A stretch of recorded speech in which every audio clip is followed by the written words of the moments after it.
Ladies and gentlemen, many thanks for coming out. I know it's a bit short notice for our talk tonight, but it's great to see so many people here. Tonight we have George Waters, who's going to talk about his new book, Sand and Golf, How Terrain Shapes a Game. George first got introduced to Dornoch in 1999 as a young student over in the States. He wanted to learn more about the way the game was in Scotland, so he emailed several clubs in Scotland offering his services for free for the summer to work on the course to help them out. Only one club in Scotland replied, and that was Royal Dornoch. So we were very lucky to get George, and I think George was lucky to get us. Pretty lucky to get you guys, yeah. And what he found for that 6 months in Dornoch and that summer inspired his book and his golf course design career that's happened ever since. George has been, in his career, been very lucky, I think, to work with people like Tom Doak, Kieran Crenshaw, Kyle Phillips, and now on his own, he's set up his own design career.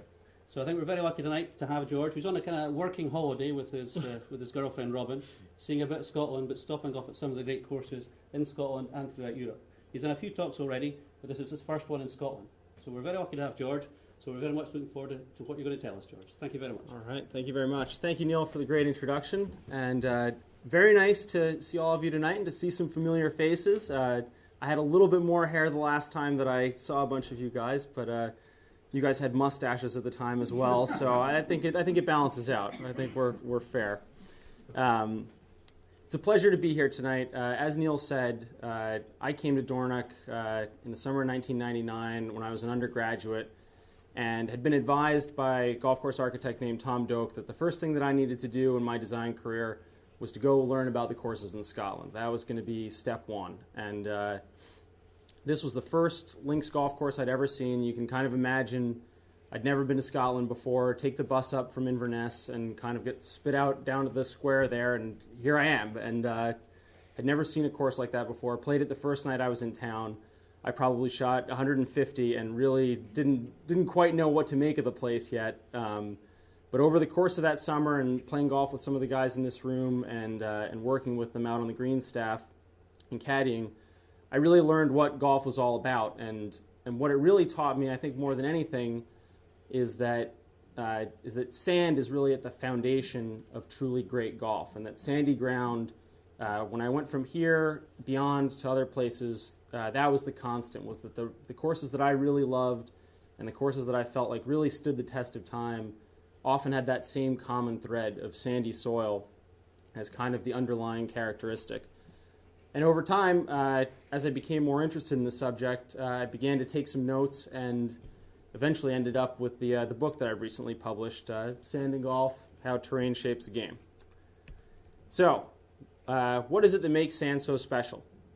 You're talking about a relatively small number of courses in the grand scheme of things, really just a handful, and yet when you look at any top 50, top 100 list, the top is absolutely dominated by courses built on sand. On the recent Golf magazine, 16 of the top 20 and more than 30 of the top 50 are courses built on sand. And you're talking about a fraction of courses that are just everywhere in that top 100.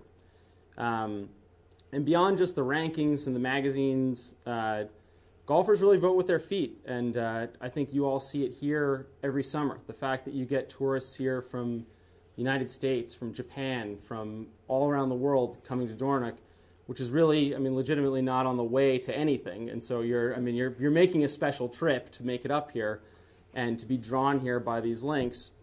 The same is true at places like Barnbougle Dunes, where I worked down in Tasmania, and the Bandon Dunes Resort in Oregon, which has become a really famous links development in the United States. All places that are, were once considered in the middle of nowhere, and are essentially at the center of the golfing universe now.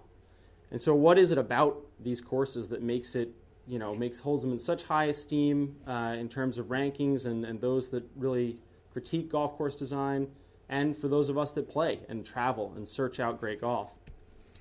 Part of the story is certainly to do with the settings. A lot of sandy courses tend to be near the ocean, and as a result, you get some pretty spectacular places like Royal County Down here in Northern Ireland, which certainly bounces up a few notches on anybody's personal list because of that sort of stunning oceanfront dune setting and the experience of playing there, looking out over the sea.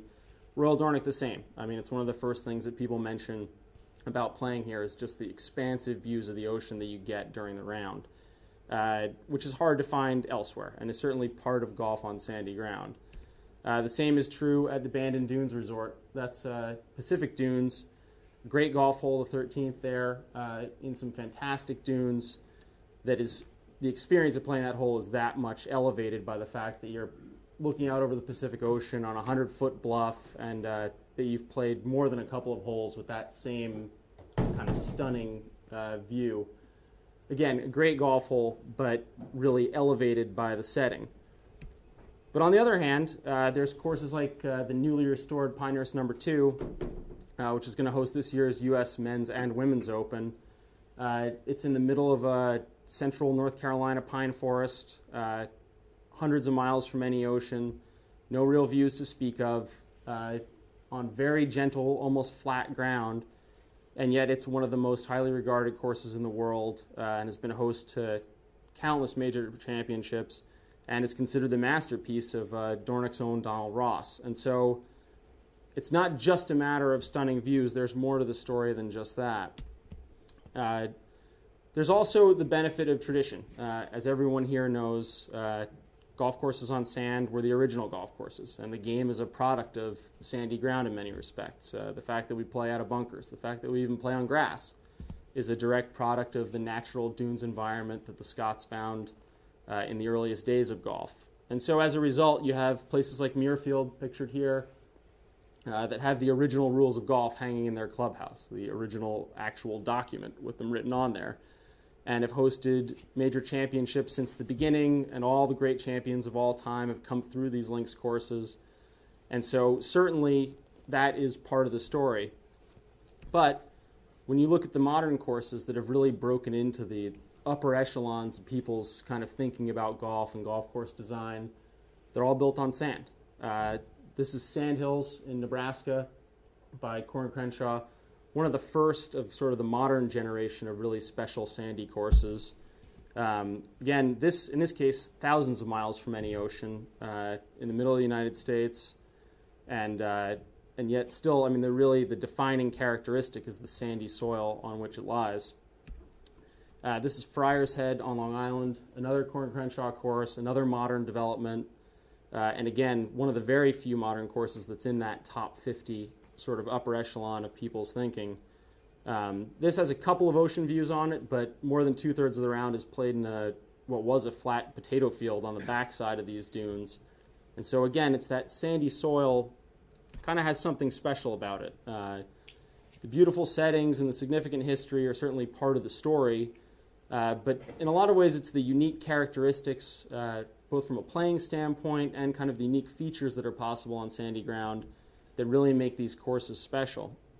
And the challenging thing is that, the interesting thing really, is that these characteristics are difficult, if not impossible, to replicate on other types of terrain.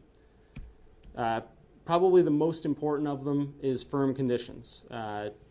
This is an especially firm season at Deal, Royal Cinque Ports down in the south of England. When you have firm ground, as everyone here knows, you need to account for the bounce and the roll of the ball after the shot, which is a substantially different game from the sort of lush, green, parkland-type golf that you see on TV quite often, where you're shooting more of an aerial game, and it's more of a game of shooting darts where you're not thinking about anything really between yourself and the flag, because all you're looking at is that area around the green to try to stop your shot directly.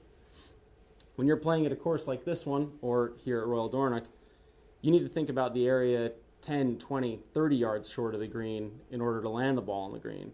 And when you're teeing off, you need to think not only about where that ball is going to land in the fairway, but where is it really going to end up? Where is it going to go caroming along and finally come to rest?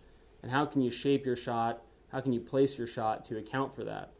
All of a sudden, the golf course starts to get a lot bigger. When the pros play a golf course on soft green conditions, that golf course is pretty small. I mean, they're shooting to little tiny areas and kind of hopscotching along.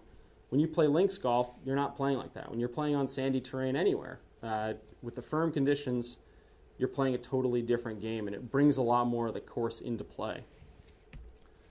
And as you're playing more of the game along the ground and experiencing more